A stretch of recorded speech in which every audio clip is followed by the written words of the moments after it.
नमस्कार, बहुत बहुत स्वागत है आप सभी का इटीना सुरेश पे। मैं हूं प्रियंका पलानंद और एफएनओ जंक्शन में आपका बहुत बहुत स्वागत है। तो बाजार हमने देखा कि शुरुआती एक सॉफ्टनेस के साथ जरूर खुला, लेकिन उसके बाद आपने बाजार में 16,600 के लेवल्स भी देखे। इनफैक्ट अभी कुछ पॉइंट्स नीचे है, लेकिन 16,600 के उस अहम रेजिस्टेंस के पास जरूर बाजार कारोबार कर रहा है।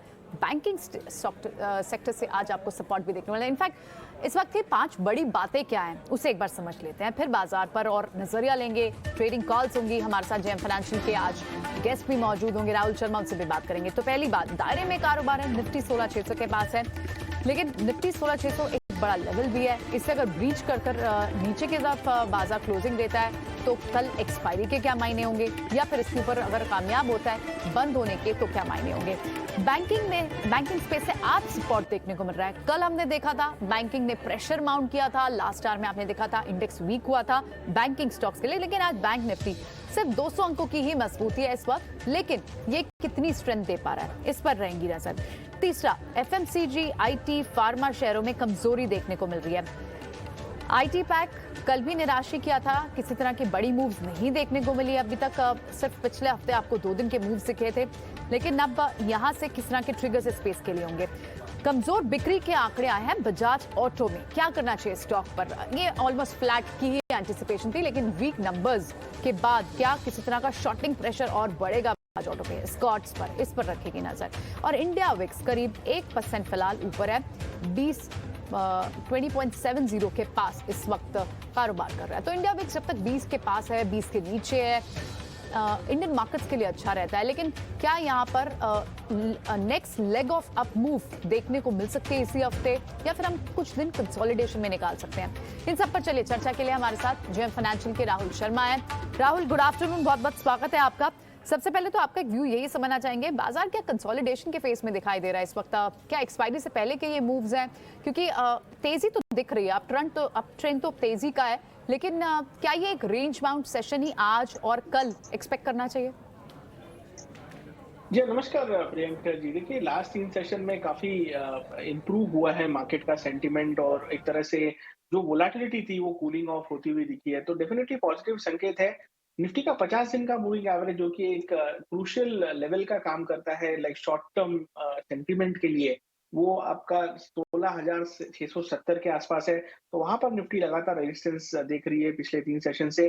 पर मेरा ये मानना है कि ब्रॉडली जब तक हम 16,500 के ऊपर है, कोई दिक्कत नहीं है बाजार के अंदर। हो सकता है छोटा मोटा डिप आए, 16,400 तक का एक इंट्राडे डिप भी हमें देखने को मिले, लेकिन ओवरऑल बाय ऑन डिप की रणनीति अपना के चलनी चाहिए। ओवरऑल जो सेटअप है इंडेक्स हैवी वेट्स के, खास करके जो इंडेक्स के हैवी वेट जैसे रिलायंस हुआ या पीएसयू बैंक्स हुए, और ओवरऑल जो हिसाब से यहाँ पर जो रोडवर्स डेटा थे खास करके नई सीरीज में, तो सारे के सारे संकेत करें कि मार्केट का डाउनसाइड जो है वो लिमिटेड है। और ओवरऑल निफ्टी में मुझे लगता है कि 17,000 को क्रॉस करने का अटेम्प्ट इस सीरीज में बिल्कुल हो सकता है। इनफैक्ट पोजिशनल बेसिस पर निफ्टी में बाय ऑन डिप की रणनीति रखिए। 16,500 के आसपास अगर निफ्टी आती है तो बाय कीजिए, 16,400 का एक क्लोजिंग स्टॉप लॉस लगाइए, और मुझे लगता है कि 17,000 तक के लेवल आपको आने वाले 8 से 10 सेशन में देखने को मिल सकते हैं। जहां तक बैंक निफ्टी का सवाल है, बैंक निफ्टी ने जो तेजी की जो चाल थी निफ्टी से पहले शुरू की, लेकिन पिछले 2 दिन में हमने देखा कि थोड़ा-सा यहाँ पर रुकावट ज़रूर बनी, लेकिन आज के सेशन में वापस बैंक्स में स्ट्रेंथ बनते हुए दिख रही है। बैंक्स में थोड़ा-सा हेडविंड है कि क्रूड ऑयल अगर 120 के ऊपर निकल जाता है, ब्रेंट ऑयल की बात कर रहा हूँ, अगर $120 के ऊपर निकल जाता है तो बैंक निफ्टी की अपसाइड शायद कैप्ड रहेगी। लेकिन अगर ऑयल उसके नीचे रहता है या फिर कंसोलिडेशन भी करता है, तो मेरे हिसाब से बैंक निफ्टी में आपको कंटिन्यू होना चाहिए। 34,800 का क्रूशियल सपोर्ट है बैंक निफ्टी के अंदर। अगर कोई डिप मिले 35,000 के आसपास बाय करने की चेष्टा करें। और ओवरऑल मुझे लगता है कि अगर ऑयल में ज्यादा तेजी नहीं आई यहाँ से, बैंक निफ्टी 36,000 36,500 तक के लेवल आपको अगले वीक तक दिखा सकता है। तो दोनों इंडाइसेस में सेटअप जो है वो बुलिश है। निफ्टी में थोड़ी क्लैरिटी ज्यादा दिखाई दे रही है। निफ्टी में पुट राइटर्स 16,500 पे बहुत ही जबरदस्त तरीके से एक्टिव है, तो मेरे हिसाब से 16,500 का एक लेवल जो है बहुत ही इंपॉर्टेंट सपोर्ट का काम करेगा। और ओवरऑल मुझे लगता है कि जो यूएस की इन्फ्लेशन डेटा है, आई थिंक 7 या 8 जून के आसपास आनी चाहिए। अगर नंबर्स वहां पर अच्छे रहते हैं तो पोजिशनली मार्केट का जो सेंटीमेंट है वो हमें 17,000 क्रॉस करता हुआ दिखाई दे सकता है। तो तेजी का व्यू है दोनों इंडाइसेस में। बैंक निफ्टी में थोड़ा एक कॉशन जरूर है ब्रेंट ऑयल के प्राइसेस को लेकर, लेकिन ओवरऑल सेटअप और मूड माहौल मार्केट का जो है वो बुलिश है। राइट, तो ऐसे में बैंकिंग इंडेक्स पर यानी बैंक निफ्टी पर थोड़ी सी रिस्की हो सकती है पोजीशन बनाना, क्योंकि वहाँ क्लैरिटी नहीं है जब तक क्रूड की वॉलेटिलिटी बनी हुई है। लेकिन ऐसे में फिर इंडेक्स पर क्या आप स्ट्रैटेजी बनाएंगे? आपने साथ ही ये बताया कि अगले हफ्ते तक 17,000 तक के लेवल्स बन सकते हैं, लेकिन कल की एक्सपायरी से रिलेटेड अगर कोई ट्रेड लेना चाहता है तो क्या यहाँ पर कोई स्ट्रैटेजी ले सकते हैं? जी हाँ, देखिए फिलहाल तो दायरेमंद ट्रेड है निफ्टी के अंदर। ऊपर में 16,700 पर रेजिस्टेंस है, 16,500 पर सपोर्ट है। आई थिंक ऐसे आपको ट्रेड लेना है तो 16,600 का जो कॉल ऑप्शन है वो लेके चल सकते हैं। Clearly like expiry point of view के हिसाब से मुझे लगता है कि आज अगर 16,500 सेकेंड हाफ में अगर ब्रेक नहीं होता है तो कल एक अटेम्प्ट जरूर होगा ऊपर की तरफ चलने का। तो 16,600 का जो कॉल ऑप्शन है प्योरली बीटीएसटी के हिसाब से आप लेके चल सकते हैं। 16,700 का टारगेट निफ्टी में रहेगा। और मुझे लगता है कि जो एज ऑफ नाउ डेटा बन रहा है, ऊपर में कॉल राइटिंग काफी सक्रिय है। 16,800 पे हमने कॉल राइटिंग देखी, 16,700 पे कॉल राइटिंग है, और नीचे में 16,500 में एक तरह से जो पुट राइटर्स है वो काफी मजबूती से खड़े हुए हैं। तो मेरे हिसाब से options data as of now range bound trade का संकेत कर रहा है। लेकिन मेरे हिसाब से अगर ग्लोबल क्यूज ओवरनाइट पॉजिटिव रहते हैं तो मुझे लगता है कि 16,700 का अटेम्प्ट कल के सेशन में देखने को मिल सकता है निफ्टी के अंदर। तो ऐसे केस में एक अटेम्प्ट ये हो सकता है कि 16,600 की कॉल भी बाय कर लें और पुट भी साथ में सेल कर लें। जी हाँ, देखिए जब कॉल और पुट हम ऐसा साथ में ट्रेड करते हैं तो एक तरह से फ्यूचर लेने जैसा ही ट्रेड हो जाता है। सिंथेटिक फ्यूचर हम इसे कहते हैं डेरिवेटिव लैंग्वेज में।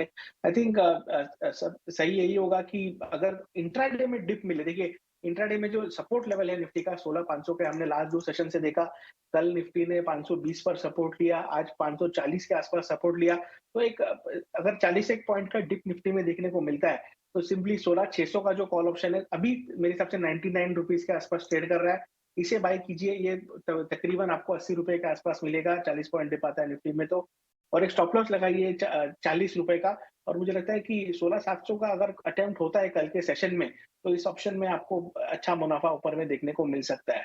तो डिप में बाय कीजिए, एक 40-50 पॉइंट का डिप इंट्राडे में देखने को मिले तब इस ऑप्शन को बाय कीजिए कल के लिए। ठीक है, ऑलराइट। तो ये एक राय रहेगी सिर्फ स्ट्रिक्टली इंडेक्स पर, निफ्टी पर, और वो भी कल की एक्सपायरी के लिए। ये देख लेते हैं कि आज लॉन्ग बिल्टअप किन किन काउंटर्स में है, कहां आपके लिए ट्रेडिंग के मौके बनते हैं।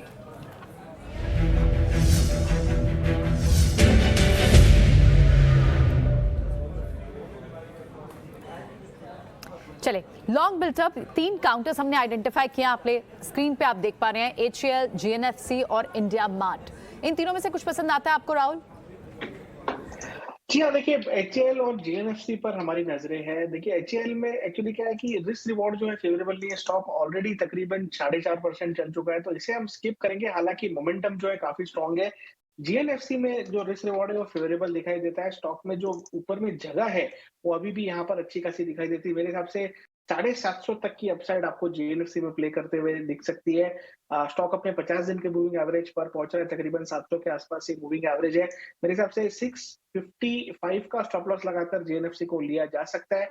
पोटेंशियली मुझे लगता है कि 750 तक के लेवल्स यहाँ पर देखने को बन सकते हैं। ये स्टॉक काफी अच्छा मोमेंटम में रहा था, स्पेशली जब मार्च के महीने में जो वॉर की न्यूज वगैरह आई थी, और अभी हमने जो एक कूलिंग ऑफ देखा है, ये काफी एक बढ़िया करेक्शन है, अपॉर्चुनिटी है आई थिंक पोजिशन ट्रेडर्स को यहाँ पर री एंटर करने के लिए। और मुझे लगता है कि यहाँ पर आपको मोमेंटम बढ़ता हुआ दिखेगा जैसे ही इसका 700 का लेवल क्रॉस होता है। तो GNFC बाय करके चलिए, 655 का स्टॉप लॉस लगाइए, और 750 एंड अपसाइड के मुझे लगता है कि यहाँ पर टारगेट्स बनने चाहिए आने वाले कुछ सेशंस।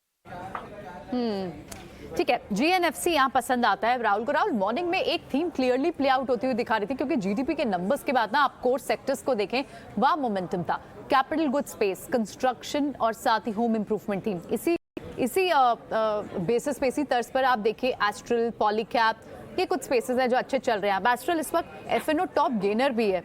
यहाँ पर क्या आपको और तेजी दिखती है अगर ट्रेडिंग के लिए ये स्टॉक पे कोई अभी इन लेवल्स पर एंट्री ले? तो 5% ऑलरेडी तेज है।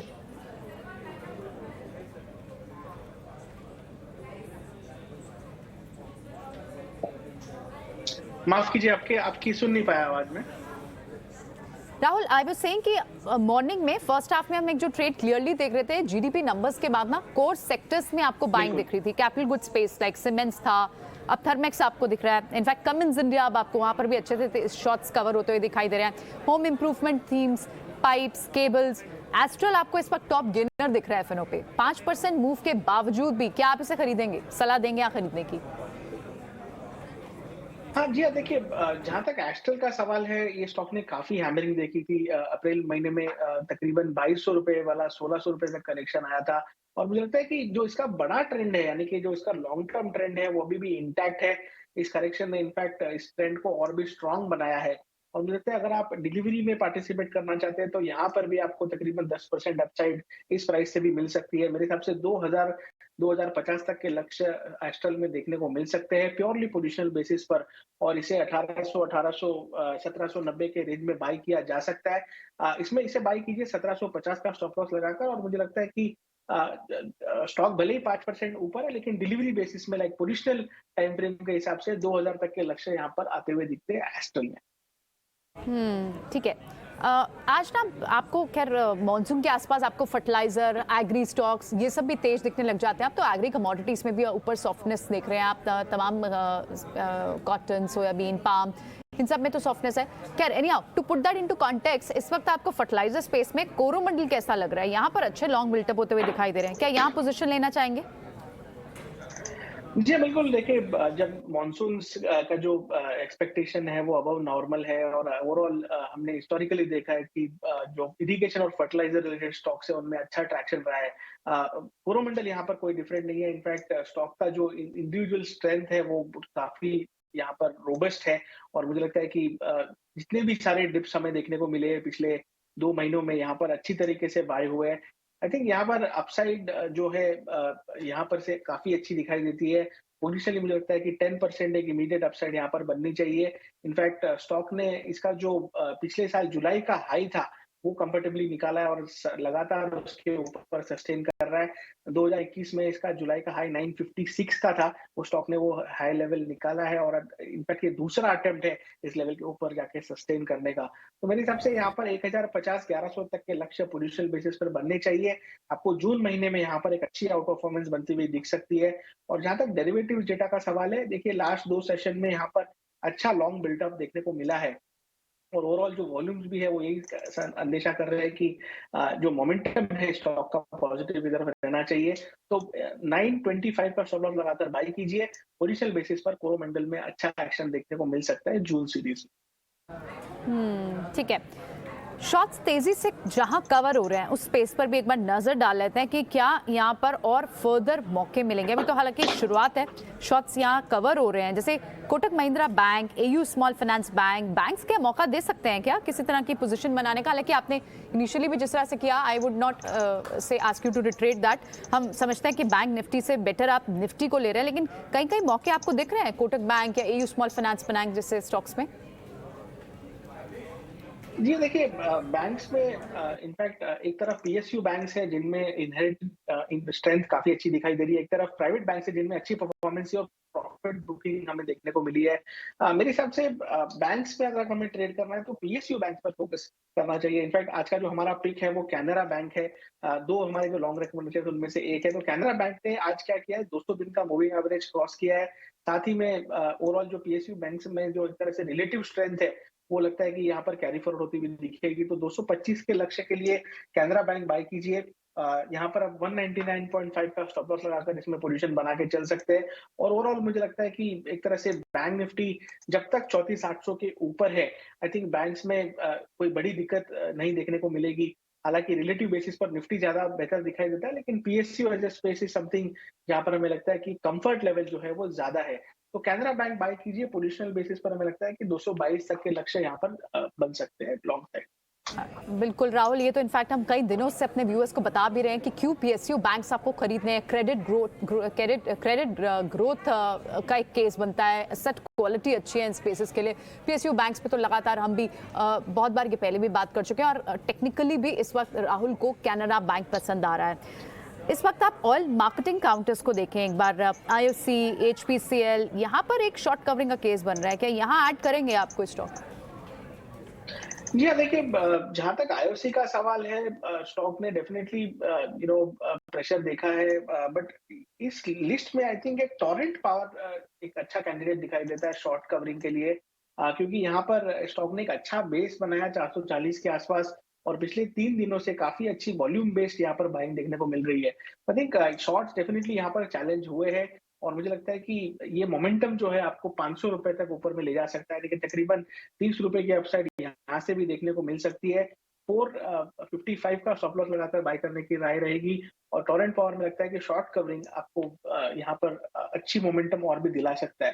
तो ये जो पूरी लिस्ट है इसमें से आई थिंक टोरेंट पावर में हम काम करके चल सकते हैं और जहां तक आईओसी का सवाल है, आईओसी में मैं एक लेवल का वेट कर रहा हूँ। 121 के ऊपर अगर जाता है तो मुझे लगता है कि शॉर्ट्स यहाँ पर चैलेंज होंगे अच्छी तरह से। तो 121 के ऊपर कोई बायस या व्यू चेंज होगा, फिलहाल इसे अवॉइड करने की राय रहेगी। ठीक है, कुछ और रिकमेंडेशन? ये तो खैर ये स्टॉक्स हमने आइडेंटिफाई किए, साथ में आपकी रिकमेंडेशंस आ रही हैं, लेकिन कोई और आपकी भी प्रेफर्ड पिक्स हैं जो आप ऐड करना चाहते हैं व्यूअर्स के लिए, राहुल?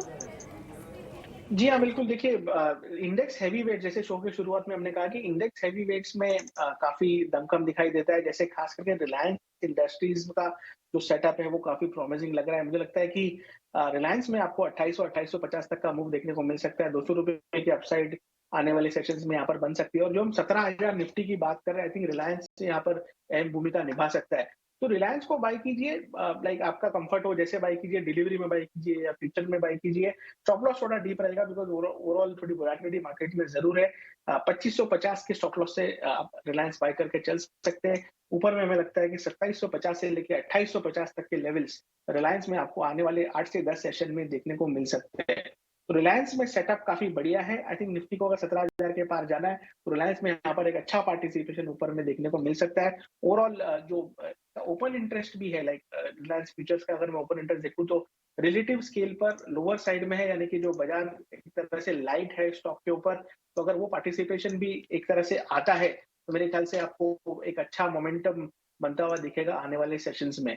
तो रिलायंस हमारा हाई कन्विक्शन लिस्ट में। दूसरा हमने कैनरा बैंक जो थोड़ी देर पहले डिस्कस किया, ये दोनों को दोनों बाय आइडियाज है। ओवरऑल निफ्टी में यही व्यू है कि जब तक 16,500 के ऊपर हम है, आई थिंक क्लोजिंग बेसिस पर हमें घबराने की या कोई तरह से बेरिश बायस बनाने की यहाँ पर आवश्यकता नहीं है। ऑलराइट, तो keeping view very stern on that, यानी इंडेक्स को आप प्लस कर रहे हैं, रिलायंस जैसे हैवीवेट को प्लस कर रहे हैं, लेकिन बैंक्स पे ज्यादा भरोसा नहीं है। लेकिन बैंक स्पेस में सबसे स्ट्रॉन्ग जो mid cap small cap space में आपको on the basis of good asset quality and things like that आप पिक कर रहे हैं कैनरा बैंक। ठीक है, ऑलराइट, स्मार्ट स्ट्रैटेजी राहुल। ऐसे में अब कुछ और स्टॉक्स हम जो देख रहे हैं बैंकिंग स्पेस में, हालांकि अभी थोड़े एडवांसेस तो आपको एफएनओ स्पेस में देखने को मिले हैं, लेकिन अब ऑटो सेक्टर में क्या आप शॉर्ट बिल्टअप होते हुए भी देख रहे हैं? बजाज ऑटो क्लियर हमने देखा, नंबर्स वीक आए और उसके बाद बाजार ने रिएक्शन भी दिया। क्या और वीक हो सकता है बजाज ऑटो यहाँ से? ये देखिए, अगर हम आज का सेशन अगर स्किप नहीं देखे और कल तक बजाज ऑटो में काफी स्ट्रेंथ थी, यानी कि ट्रेडर्स ने काफी अच्छे लाइक पोजिशनिंग दी स्टॉक के अंदर। शॉर्ट कवरिंग देखने को मिली थी बजाज ऑटो में जब ये ऊपर गया था और आज के सेशन में वापस शॉर्ट्स स्टॉक के अंदर आते हुए दिखे। तो क्लियरली आई थिंक स्टॉक जो है फिलहाल मतलब रिएक्शन देख रहा है, लेकिन ओवरऑल मुझे लगता है कि इसके अंदर जो बायस है वो बेरिश तभी होगा जब ये 3700 का लेवल तोड़े। तो 37 के नीचे आई थिंक बेरिश बायस बनाना चाहिए बजाज ऑटो में। अदरवाइज मुझे लगता है कि ये डिप जो है it may get bought into और स्टॉक वापस ब्रॉडर मार्केट के साथ में सिंक में चला जाएगा। ऑटो एज एन इंडेक्स ने काफी अच्छा परफॉर्म किया है। अगर आप जैसे मारुति, टाटा मोटर्स, M&M में काफी अच्छी आउट परफॉर्मेंस देखने को मिली है हमें पिछले 8 से 10 सेशन में। तो जनरली जब कोई सेक्टर इतना स्ट्रांग होता है तो उसके अंदर हम शॉर्ट्स अवॉइड करने की पूरी चेष्टा करते हैं और अनलेस एंड अनटिल कोई स्ट्रांग रीजन हो, आई थिंक यहाँ पर शॉर्ट नहीं करना चाहिए। और ऑटो एज सेक्टर काफी फर्मली प्लेस्ड है और मुझे लगता है कि ये जो मोमेंटम है ये कंटिन्यू करेगा कुछ और सेशंस के लिए। तो फिलहाल बजाज ऑटो में शॉर्ट अवॉइड करें। अगर इसका 3700 का लेवल अगर टूटता है तो आई थिंक बेरिश बायस बनेगा।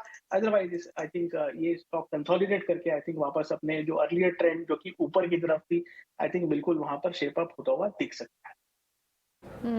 ऑलराइट, ठीक है। सो ये सारे स्टॉक्स पे रिकमेंडेशन। इस वक्त आप देख भी रहे हैं कि बजाज ऑटो थोड़ा सा आपको यहाँ वीक दिखाई दे रहा है और उसका रीज़न भी है क्योंकि नंबर्स आए और बिक्री के आंकड़े जो थे वो कमज़ोर थे। लेकिन आपने देखा मारुति भी आज 8,000 के पास जाकर फिर से नीचे आ गया।